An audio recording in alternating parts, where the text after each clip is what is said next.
Hello বন্ধুরা, welcome to math গুরু। কালকে কলকাতা হাইকোর্টে একটা মামলা হেয়ারিং হয়েছে ডিভিশন বেঞ্চে, জাস্টিস তপবর্তী চক্রবর্তী বেঞ্চে। এই মামলাটা হেয়ারিংটা আগে আপনারা দেখুন, তারপরে এই মামলাটা এনআইএস ডিএলএডে কী লিঙ্ক আছে সেইটা নিয়ে আপনাদের সাথে আলোচনা করব। My brother was not My there lord. yesterday.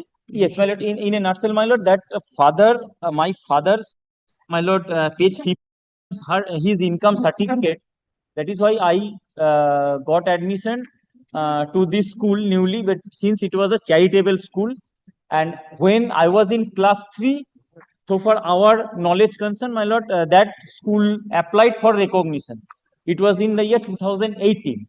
That the internal problem or technical issue I do not know, but by this time when I got promoted to class 10, after the court only blessed the school got, my school got recognized.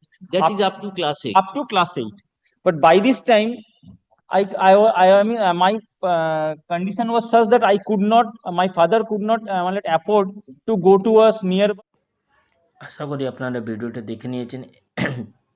এই মামলাতে actually আপনাদের একটা অন্য recognise স্কুলে আর 9-10-এ একটা বাচ্চাদের অ্যাডমিশনের সময় কিছু প্রবলেম হয়েছিল, সেইটা নিয়েছিল। কিন্তু এখানে যদি আপনারা ভালো করে ভিডিওটা দেখেছেন, খুব ছোট্ট ভিডিও আছে। এই হিয়ারিংটা মোটামুটি 3 ঘন্টা ছিল, কিন্তু এই রিকগনাইজ নিয়ে একটু আলোচনা হয়েছিল কলকাতা হাইকোর্টে, যেখানে স্কুল পক্ষ থেকে জানানো হয়েছিল কি 2018 সালে এরা এনওসির জন্য অ্যাপ্লাই করেছিল, কিন্তু লাস্টে 2025-এ না 26-এ এরা এনওসি পেয়েছে ক্লাস 8 অবধি। তারপরে 9-10-এ ওরা এনওসি পায়নি, পুরোপুরো মামলাটা এ নিয়েছিল। কিন্তু এখানে আপনারা যখন দেখেছেন, জাজ সাহেবও জানে কি আমাদের স্টেটে অনেক এমনি স্কুল আছে যেটা আনরিকগনাইজ আছে, যাদের এনওসি নেই। আর আরটি একটা বিষয়টা আলোচনা আছে কি প্রত্যেকটা স্কুলকে এনওসি মানে আরটি অ্যাক্টে যা ডেফিনেশন দেওয়া আছে কি রিকগনাইজ স্কুলকে স্কুল কনসিডার করা হবে। কিন্তু আজ পর্যন্ত কোর্টও জানছে, আর অনেক এমনি স্কুল আছে যেটা আনরিকগনাইজ আর এনওসি যে স্কুলে নেই, তারপরে সেই স্কুলটা চলছে। কোর্টে আপনারা দেখেন যে সেই বিষয়টা জানানো হয়েছিল। যারা স্কুলে অ্যাডভোকেট উনি নিজেই জানিয়েছে কি 2018 সালে উনি এনএসইউর জন্য অ্যাপ্লাই করেছেন। তাহলে অ্যাট প্রেজেন্ট কী করে প্রাইমারি বোর্ড এনআইএস ডিএলএড ক্যান্ডিডেটদেরকে বলছে কি আপনাদেরকে স্কুলটা 2017 আগে এনএসই হতে হবে? কারণ গভর্নমেন্টও জানে, কোর্টও জানছে, সবাই জানে, এনসিটি ইভেন জানছে আপনাদের ইউডাইস কোড মাধ্যমে কি অনেক এমনি স্কুল আছে যাদের আপনার এনওসি আর রিকগনাইজেশন নেই। তাহলে যেই কাজটা অ্যাডমিনিস্ট্রেটিভ লেভেলে করা দরকার ছিল, যে কাজটা গভর্নমেন্টকে করা দরকার ছিল, সেই কাজটা ওরা নিজেই না করে এনআইএস ডিএলএডদের ক্যান্ডিডেটদেরকে শুধু হ্যারাসমেন্ট জন্য বাধ্য করছে কি আপনাদের স্কুলে এনওসি না থাকলে আপনাদের স্কুলকে স্কুলই কনসিডার করা যাবে না। Point number 1। Point number 2, supreme কোর্টে যা জাজমেন্টের রেফারেন্স দিয়ে ওরা বলছে কি সুপ্রিম কোর্ট বলেছে আপনাদেরকে ভেরিফিকেশন করছে। সুপ্রিম কোর্টে অর্ডারটা অলরেডি আমি অনেক ডিটেলসে আপনাদেরকে জানিয়েছি। সুপ্রিম কোর্ট কোনো দিন বলেনি কি আমাদের সার্ভিস যা ছিল সেই সার্ভিসকে ভেরিফিকেশন করতে হবে। কোনো জাজমেন্টে এই কথাটা উল্লেখ নেই কি আমাদের সার্ভিস মানে আমরা 2017 আগে কোন স্কুলে ছিলাম, কত টাকা স্যালারি ছিল, কী ছিল, সেই কোনো জায়গা এইটা হলো সার্ভিস বিষয়টা।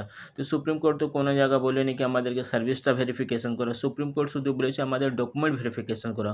যেমনি অন্য ডিএলএড ক্যান্ডিডেট এমনি না কি যারা এনআইএস থেকে বাদ দিয়ে যারা অন্য ইউনিভার্সিটি থেকে অন্য বোর্ড থেকে যারা ডিএলএড করেছে তাদেরকে ডাইরেক্ট ওরা চাকরি পেয়ে যায় যদি টেট পাস করে। ওদেরও তো আপনার ডকুমেন্ট ভেরিফিকেশন, ওদেরও ইন্টারভিউ হতে, তাহলে সেই রকমই আমাদেরকে বলা হয়েছিল কি ডকুমেন্ট ভেরিফিকেশন পরে যারা এলিজিবল থাকবে তাদেরকে চাকরি দেওয়া হবে, যারা এলিজিবল না থাকলে ওদেরকে চাকরি দেওয়া যাবে না। কিন্তু এক্ষুনি বোর্ড আমাদের ডকুমেন্ট ভেরিফিকেশান না করে আমাদেরকে সার্ভিসটা কেন ভেরিফিকেশান করছে সেইটা কেউ বুঝতে পারছে না।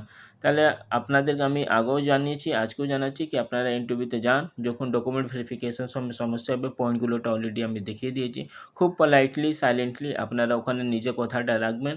আর একটা কোশ্চেন আপনারা ওখানে গিয়ে জিজ্ঞেস করবেন কি কোন জায়গা সুপ্রিম কোর্ট বলেছে কি আমাদেরকে সার্ভিসটা ভেরিফিকেশান করতে হবে।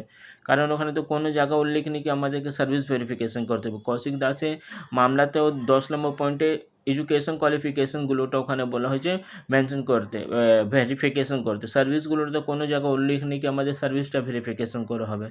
যাই হোক অনেক পয়েন্টগুলোটা আছে, আশা করছি যারা কেস কলকাতা হাইকোর্টে লিড করছেন তারা এই ম্যাটারটা দেখবেন। আর কখন কলকাতা হাইকোর্টে মামলাটা হিয়ারিং হবে সেটা এট প্রেজেন্ট আমি বলতে পারবো না। এমনি তো লিস্টিং হয়েছে, কিন্তু আজকে আপনাদের জানা আছে নর্মালি প্রাইমারি ম্যাটারটা ফ্রাইডে কলকাতা হাইকোর্টে হিয়ারিং হয়, কিন্তু আজকেও কলকাতা হাইকোর্ট বন্ধ আছে। এরপরে 30 তারিখে ফ্রাইডে আছে। আশা করছি যারা মামলাটা করেছেন তারা একটু তাড়াতাড়ি হিয়ারিং করাবে, কারণ পুরোপুরি এনআরএস ডিএলএডদের যা ফিউচার আছে এই কোর্টে কেস উপরে ডিপেন্ড আছে। একটা এইটাও স্ট্র্যাটেজি হতে পারে কি গুয়াহাটি হাইকোর্টে এনআরএস ডিএলএড মামলা 4 ফেব্রুয়ারি ডিভিশন বেঞ্চে অলরেডি লিস্টিং আছে। তো ওখানেও একটু ডকুমেন্ট ভেরিফিকেশান নিয়ে সমস্যা হচ্ছে। ওখানে খুব বেশি সমস্যা না, যে স্কুলে ইউডাইস আছে তাদেরকে ওরা অলরেডি অ্যালাউ করে দিয়েছে, যে স্কুলে ইউডাইস নেই তাদেরকে ওরা বাদ দিচ্ছে। তো সেই মামলাটা ওখানে হিয়ারিংয়ে অলরেডি চলছে। তা হতে পারে একটা স্ট্র্যাটেজি, আমি সঠিক জানি না, এটা আমি একটা এমনি বলছি কি হতে পারে ওরা 4 তারিখে হিয়ারিংটা দেখবে, যদি এনআরএসডিএল পক্ষে জাজমেন্টটা চলে আসলে সেই জাজমেন্টটাকে দেখিয়ে হাইকোর্টে কলকাতা হাইকোর্টে রিলিফটা নিতে পারে। তো এটা একটা স্ট্র্যাটেজি হতে পারে, কিন্তু আমি বারবার বলে দিচ্ছি আমার খুব বেশি জানা নেই, কারণ কোর্ট কেসটা যারা লিড করছে ওরা ওরাই বেশি জানে কি এই মামলাটা কখন হিয়ারিং ওরা করাবে, হাইকোর্টে করাবে না সুপ্রিম কোর্টে করাবে। কারণ কৌশিক দাস একটা ভিডিওতে জানিয়েছিল কি উনি নিজে মামলাটাকে টিপি মাধ্যমে সুপ্রিম কোর্টে নিয়ে যাবে। তো দেখা যাক কী হবে, কেস হিয়ারিং কখন হবে সেটা আমি বলতে পারবো না, কিন্তু ডকুমেন্ট রিলেটেড যদি আপনাদের কোনো হেল্প লাগলে আমি নিশ্চয়ই আপনাদেরকে হেল্প করব। অলরেডি 2-3টে ভিডিও আমি যা একটা বেসিক জিনিস ডকুমেন্ট রিলেটেড ছিল সেটা জানিয়েছি, আর অনেক এভিডেন্স আছে যেটা এনআরএসডিএলের পক্ষে আছে। আমি বারবার বলছি, আজকেও বলছি, সুপ্রিম কোর্ট কোনো জায়গায় বলিনি কি আমাদেরকে সার্ভিসগুলোটা ভেরিফিকেশন করতে হবে, শুধু একটাই বলেছে ভেরিফিকেশন করে পরে যারা যোগ্য থাকলে তাদেরকে চাকরি দিতে হবে।